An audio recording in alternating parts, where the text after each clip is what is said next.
Hello there, and welcome to day 5 of my embossing paste series here on the Stamping with Val blog and YouTube channel. I hope you've stuck with me throughout and seen all the fabulous projects that I've been sharing this week. Here's my 5th project, but I'm not going to say it's my final project, so listen to the end to find out news about that. But today I wanted to take a look. I've used all 4 stencils, all 4 of the masks I've used, and they're all wet where I've washed them up. And so I'm stencil-less now. So what can we use instead? Well, of course you can make your own. So for this gorgeous, fun Christmas card, I made my own stencil. I used the tree dies from the Card Front Builder Thinlits. These are currently available as part of the Carols of Christmas promotion, and it will also be available as of the 1st of September when the Autumn Winter catalogue goes live. And what I've done is I've die cut these from a piece of card. Now I'm using a piece of cardstock. I just happen to have this rose red piece left hanging about from one of the previous projects. Keep the die cuts if you think you're going to have use for pink trees on another project. And I went ahead, this piece of card is the exact same size as the front of my card base. So I worked out where I would want my trees on my card base and went ahead and die cut them out using the dies. This is kind of a one-use mask because it's only card.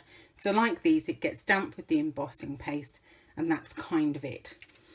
If you wanted to make a more permanent mask, or if you decided that this was going to be your Christmas card and you wanted to mass produce it, then I would recommend making your own mask out of window sheet.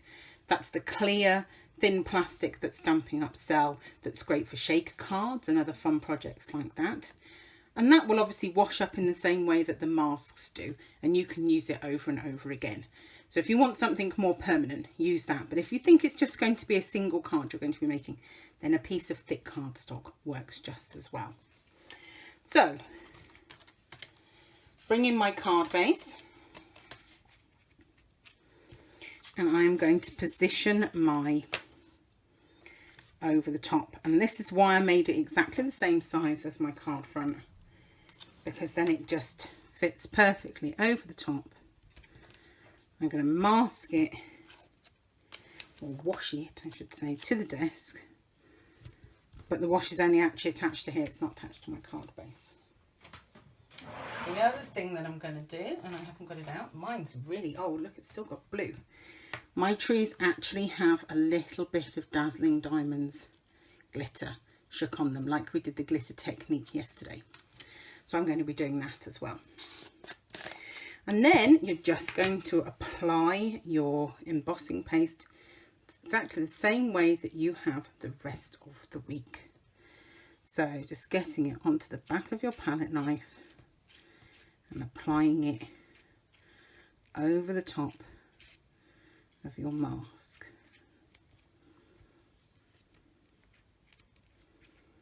Okay, it is only made of card, this one, so I'm taking it a little bit easy. Okay, but this is meant to be like snow, so again I don't want it too uniform, so I'm going to sort of rough them up a bit. Maybe not that much. They look quite rough now, don't they? I could do with just a tiny bit more paste there. It's a bit thin there. Okay, you get the idea. So when you're happy with it, you can then go ahead, remove your mask. Like I say, it's a bit of a one use. You might get another one out of it, but I'm not sure I'd recommend it. And there you have your Christmas trees. And then all you have to do, if you want to glitter them up, but it's not compulsory, is I just popped a little bit just over the tops of my trees. I didn't even do the whole tree. I just did it at a bit of an angle across the top. And I'm just going to bang off the excess. And there we have our beautiful glittery Christmas trees ready to be finished off as a Christmas card. So I've kept this one really nice and simple, and I think if you made a proper reusable mask from window sheet, you could actually easily make this a mass-produced Christmas card. it would look fantastic. But it's actually not that hard or that long to do. So I do think it would be one that you could easily reproduce. I've just gone ahead, I've stamped Christmas Blessings. That is from the Christmas Pine stamp set from the annual catalogue. In Cherry Cobbler onto a strip of white cardstock that I've just stuck across the bottom. And then using those card front builder thinlits again, I've die cut the little deer from Early Espresso cardstock, and I've just tucked him behind the sentiment in amongst the trees, and I've kept it that simple. So there we are. I hope you've enjoyed the 5th card in this embossing paste series that I've been sharing with you here on the blog and YouTube channel. If you would like to sign up to receive the PDF for this, there is a button below that will be available until about 5 o'clock this evening. If you've signed up by then, that's 5 o'clock UK time. We're on British summertime at the minute. That will go out this evening. It will go out to all my existing newsletter subscribers. So if you already are on my newsletter, there's no need to sign up again. If you're new, however, feel free to use the button below to sign up, and that tutorial will go out tonight.